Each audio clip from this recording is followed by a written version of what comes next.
And welcome into another edition of Reading, Writing, and Arithmetic. Got a brand new year. We're welcoming you to the program today. It's a program designed as we look at the Dade County school system. We kind of look at different schools every week. But today, we welcome Jennifer Jackson. Hello. Hello. Glad to be here. Jennifer's going to be with us today. We're going to be talking about a variety of things. And I know Jennifer, since she's been with the Dade County school system, by the way, she is a product of Dade County, the Dade County school system. And we're always appreciative when you know, that graduates can go and then come back and then add to the school system. But give us your title now. New title is Director of School Improvement. So I went from classroom teacher to doing some professional development work. I worked last year as the academic coach for Dade Middle School, and now I work in the central office and hold many titles over there under that umbrella of school improvement. I handle professional development for teachers, some of the federal programs for that, federal monies that help support that, and also our student information system, so a lot of the data that goes through Dade County and keeps us accountable. I'm in charge of that. Well, good deal. Today, you know, normally this is a first program, the first week of the year. Got 2016 now. As far as the year is concerned, it's a brand new year, but it's really halfway through the year for the school system is concerned. But today we're going to kind of take a step back from the normal routine where we highlight a certain school every week. And let Jennifer tell us a little bit about some of the things that they're doing on a professional level to highlight or give the support to the teachers as how they teach in the classroom. It's a changing time. It's very different. It's actually a much different environment in the last 10 years. And I would even go so far as to say the last 3 years is a much different environment. So many things are changing, and it's up to us to keep abreast of those things and do the best job that we can, because our students deserve the best we can give them. Well, you know, the changes and for parents out there, or non-parents or grandparents or aunts or uncles, we all know people that are in school, and it not necessarily in Dade County, but other schools, and we hear on the news, well, they're not doing No Child Left Behind anymore. They're going to do something else. So I guess in our daily lives, we only pick up on bits and pieces of what's going on in the education system, and then you open up the computer, and the top story is new funding for this education, and you know, going over here for that. There's just so much stuff that's happening out there, and it's hard for just the average person to keep up. It is. It is. I think extremely difficult, especially in Dade County. I think that. From what I have ascertained, I've kind of had a little bit of experience at analyzing this as a Dade Countyan, as a citizen, and also as a mom, and then as an educator. And I see some barriers. One is that it is quickly changing. We're seeing a lot of change at the federal level, at the state level. Another burden I think that Dade County has in particular is if I were just a citizen of Atlanta, I would hear on the Atlanta news whatever's being talked about in the political arena considering education, because it's close to the capital. So it's some of the times that's on their news. In Dade County, we get news from Tennessee. And so that doesn't always filter in to the debate here in Dade Walker County. So our regular news doesn't usually cover education issues in the capital in the same way it would in the metro area. So it's more of a burden for us to research things that are coming in the realm of education in our area, in lots of rural areas, but especially in Dade County. So by the time we've heard something, usually we don't have a chance to say yes or no whether we want it or not. It's already been discussed and done before we know what's happened. At least that's what I've seen as on the mom end. And even as an educator, I have to go and look at blogs, or I have to look at certain websites to kind of see what's happening as for funding formula or teacher retirement or even school accountability. Think about, we went from the CRCT that we've had for a long, long time in Georgia to Milestones, which Milestones is a much different test where, for example, students had to do a lot more writing. So if you missed that big blurb in some way, and suddenly your student was given a test, your child's given a test where the rigor of writing is a much higher standard, then you were surprised. You would assumed it would have been the same test the year before, and if you weren't paying attention or you didn't hear what was going on, suddenly what you thought was always the spring test is a much different test. And that's just a minor example. There's lots of other examples of things such as funding. We have some major issues with funding that are coming down right now, and quite frankly, they're a little alarming. So, as a taxpayer, I would want to find that out. I would want to know, what does that mean to my taxes? What does that mean for the students in our area? Jennifer, one of the things that you were talking about, keeping up with what's happening in under the dome, as they call it. Yes. Well, one of the things that came out over the last couple of weeks, Governor Deal is looking to move towards some type of merit pay for teachers. Yes. Well, and then I've seen 2 or 3 different, some people like it, some people don't. How are you going to do that? How, this type of thing. Well, now the House Speaker Ralston's come out and said, well, I don't know if that would work, but first we got to find out how you're going to come up with that merit pay. Right. So, you're starting to see all kinds. That we're going into a new legislative session. Right. I think everybody can agree that if you work somewhere, there should be a standard that you perform to. Right. It seems to be very lucrative, lucrative to the point that nobody can agree on what standard or how to come up with that standard. Everybody agrees there should be a standard, but do you grade the teacher off of a test, or that's then you got a group of students that are not great at taking tests. So there's all kinds of different things. So that's going to be debated this year, I guess. It is. And I'm already seeing, since he brought it out, so this is what I would like to do. But he's also said that he wants to work heavy into education and the educational funding system. Right. And we've talked about it on this show before, not so much in this, but other things, that the QBE funding that the schools have had to basically work is an antiquated system.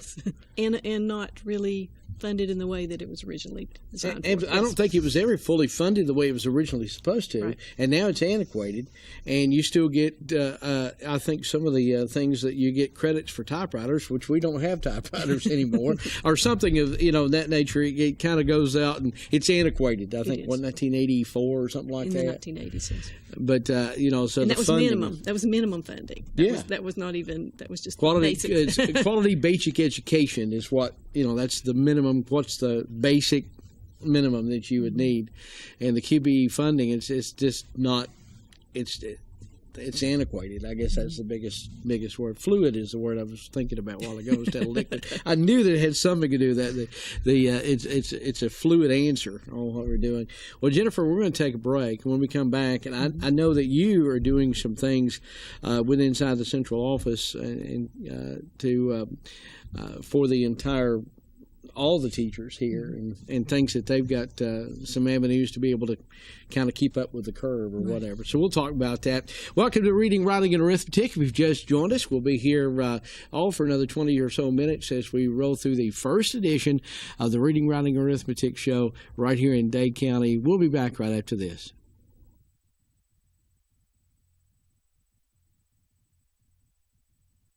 Citizens Tri-County Bank, the only community bank Marion Countyans will ever need. At 402 North Cedar Avenue in South Pittsburgh, 4765 Main Street in Jasper, and at 14087 Highway 28 in Whitwell. Providing the highest standard of customer services with a personal touch. Our associates can help you with personal loans, personal lines of credit, a variety of mortgage loans, and more. And we offer real-time internet banking too. See us in South Pittsburgh, Jasper, and Whitwell today. Citizens Tri-County Bank, the only community bank Marion Countyans will ever need. Member FDIC, Equal Housing Lender. It's back for a limited time at Guthrie's in Trenton. It's the buy 4, get 1 more deal. Get it only at Guthrie's. Come on into Guthrie's and get your punch card and start saving. It's really easy. Buy 4 meals at the regular price, get your card punched, and get the 5th meal free. It's the buy 4, get 1 more deal. Guthrie's, home of the golden fried chicken finger and the best chicken finger sauce in the world. Guthrie's, Highway 136 West in Trenton, home of those golden fried chicken fingers and the best chicken finger sauce in the world. Guthrie's, not fast food, good food fast.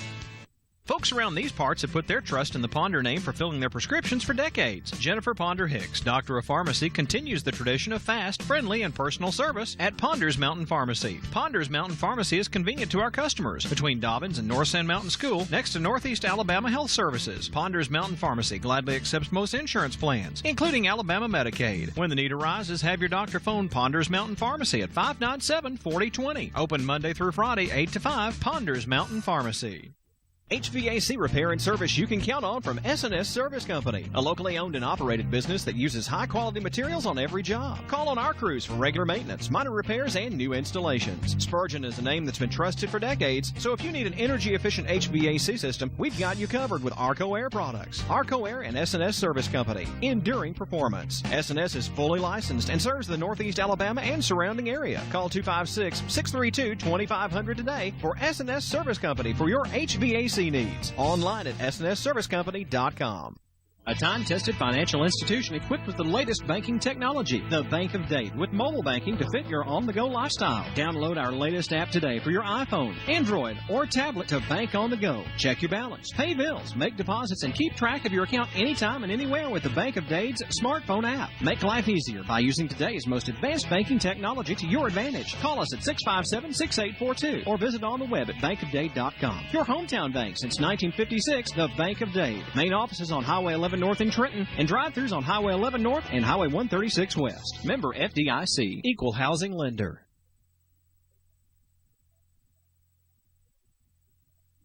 Back now to reading, writing, and arithmetic here on KWN. It's a brand new year, brand new halfway through. I say it's a brand new year for of course, for all of us, 2016. But we're halfway through the educational year, with a lot of students going back. First week for Dade County back this week, and I know that it's kind of hard to get them motivated in the classroom anyway. But after they've been gone for 2.5 weeks, I know it's got to be rough. Sometimes it's the teachers too. well, you got to get everybody motivated, the principals and everybody. And with this weather being so wonderful, minus the rain, Yeah, we had a lot of rain, but 70 degrees on Christmas was pretty awesome. Jennifer Jackson's with us today. She works at the central office, and she's got several hats there, as we've told you about at the beginning of the program. But one of the things that she's going to kind of unpack with us today is what some of the things that they're doing to help teachers succeed, and in return to generate the achievement at the student level. Yeah, if you look at research, it's interesting because if you look at class size, you look at what helps student achieve, and you look at things like, well, what does class size impact student achievement, or does diversity impact student achievement? What is the one thing, if we had to focus on that thing, what is it that would make the most impact? And interesting enough, it's teacher qualifications and teacher preparation. The quality of the teacher is the number one factor. So if you have 10 kids in a classroom versus 30 kids in a classroom, research shows us that the teacher's quality in their instruction, the way that they teach, matters more than the number of kids in that classroom. And that's surprising sometimes. I mean, I'm not saying that most people want a small class, a large class compared to a small class, but what we do with our teachers and how prepared they are is what makes the most impact on how those students learn. And it's interesting too. I've taken some notes in preparation for this session today. I want to quote Bill Sanders, who actually works from the University of Tennessee. Bill Sanders says for us, he did a little research over this, and says that if you put students with a highly qualified teacher who is shown as an effective teacher, those students who are with that teacher can show high growth even for 3 years after they're past that teacher's teaching. So if you have a really great teacher, even if you had mediocre teachers after that, your growth will sustain for 3 years. On the converse of that, if you have a poor teacher, one is shown as less effective, those gains, if you get a highly effective teacher the next year, it still makes, it takes longer to recover from that. So what does that mean for a school system? That means that we want every single teacher that we have to be highly effective, because if they're not highly effective, it takes so much longer to get students where they need to be. And personally, I feel like we do a really good job of that in Dade County. and it helps that I'm kind of in charge of that, but I'm newly in charge of that, so I'm not saying it's something I built upon. It's something that's a legacy of Dade County that we've been doing a fair job of. For example, we invest in academic coaches, and I don't know how many of our audience members even have heard that term. What is an academic coach? But if you imagine like a baseball coach or a football coach, they don't go out and play the game. They help the players get the best equipment or get the best training or put the team together in the best way and find the best strategies and the best plays. That's what an academic coach does for our teachers. They do research and they find articles and they find materials for teachers and they send them on workshops and things like that. And we have several of those in Dade County that we invest in that help our teachers be the best that they can be. So that's one of the things that we do here in Dade County.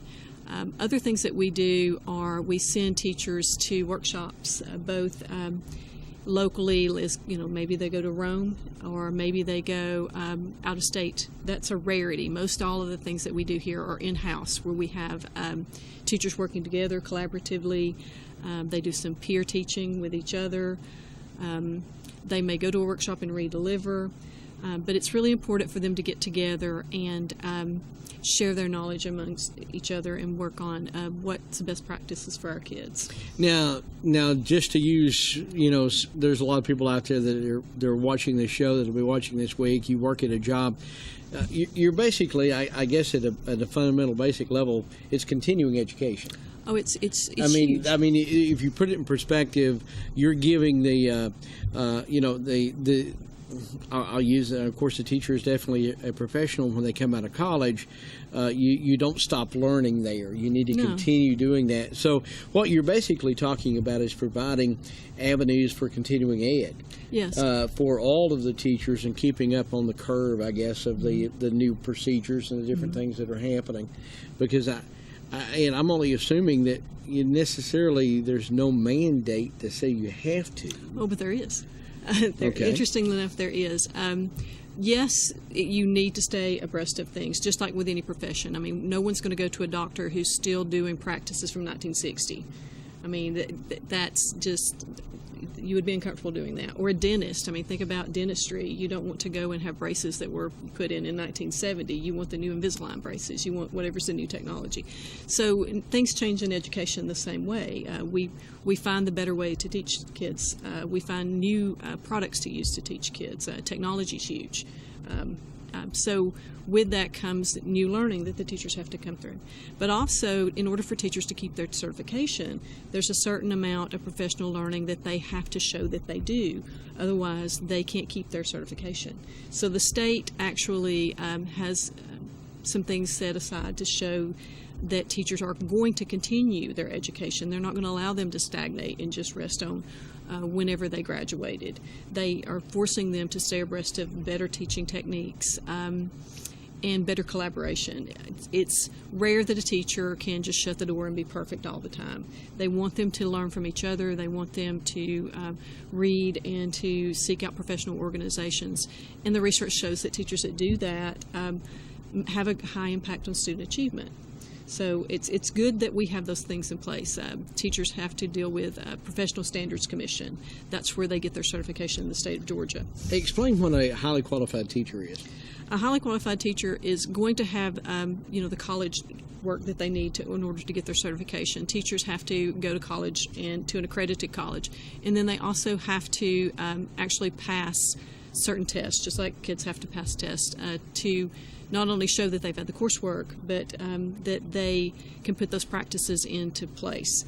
The state of Georgia also has, in addition to the GACE tests that they do, they have, when you're doing your student teaching, you have to prove that you have had certain experiences, more like a portfolio, that you turn into the Professional Standards Commission to show that you are able to work with diverse students, that you're able to create valid assessments, that you're able to handle the things that a teacher does. That you can communicate well with the public, that you can communicate well with your students, that you communicate with your parents. They have certain regulations that they need them to be able to do even before they get out of college. And then, of course, like I mentioned, they would have to take the state test to get their license. And then there are also some new things coming out from the Professional Standards Commission. There are tiered certifications for teachers.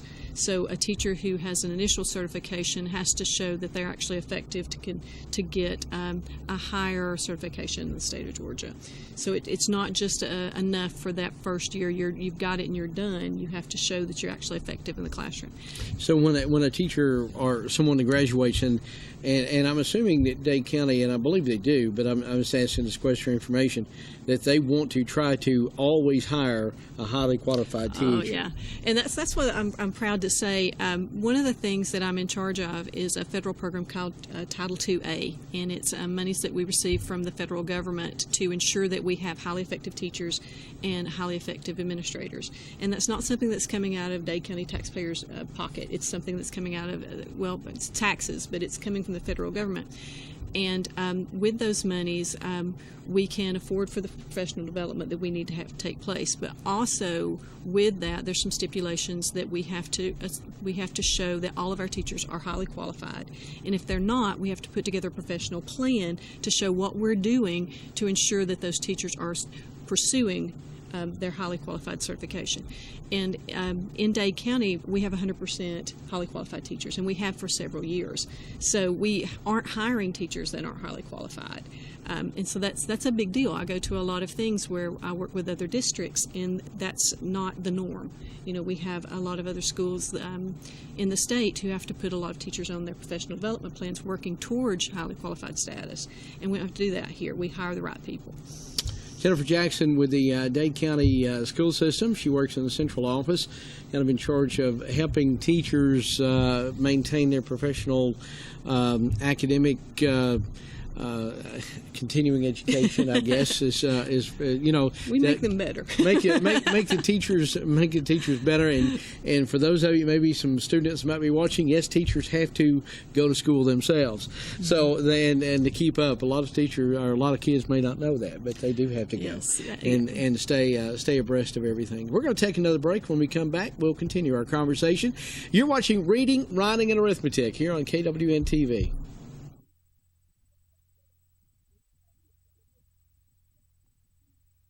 Hey, looking for that next new-to-you ride? Well, Rayburn Cloud at Cloud Auto Sales has just what you're looking for. How about a 2004 Pontiac Vibe SUV? Four-cylinder, gets great gas mileage, just $3,995. How about a 2005 Chevy Impala? 3.4-liter V6, drives great. It's a local trade for just $2,995. Or a 2000 GMC 1500 V8, really nice, just $4,500. See Rayburn Cloud today at Cloud Auto Sales, Alabama Highway 71 in Higdon, 597-3273 for Cloud Auto Sales, and like us on Facebook.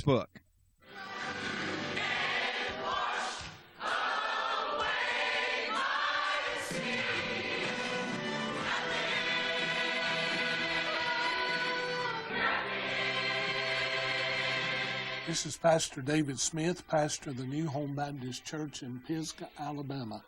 We'd like to extend a cordial invitation to worship with us this Sunday at New Home Baptist Church.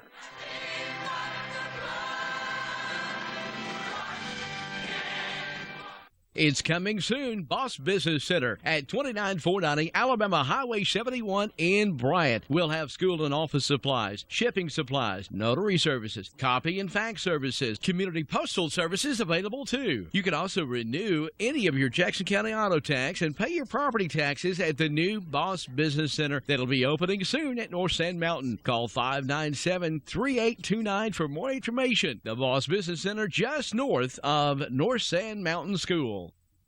Georgia Northwestern Technical College wants to help put you to work.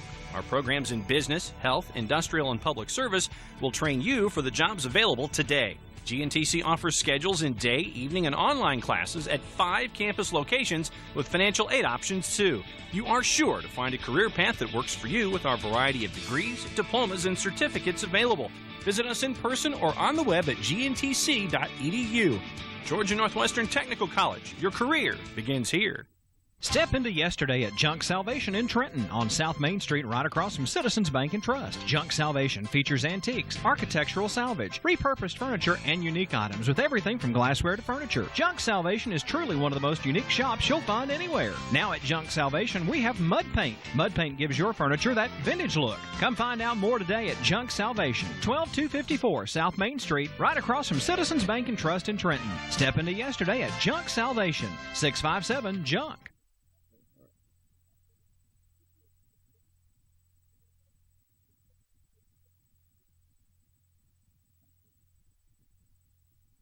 Reading, writing, arithmetic back here on KWN TV. Jennifer Jackson, who works in the central office at Dade County School System today, talking about some of the continuing education and professional development that teachers have to go through.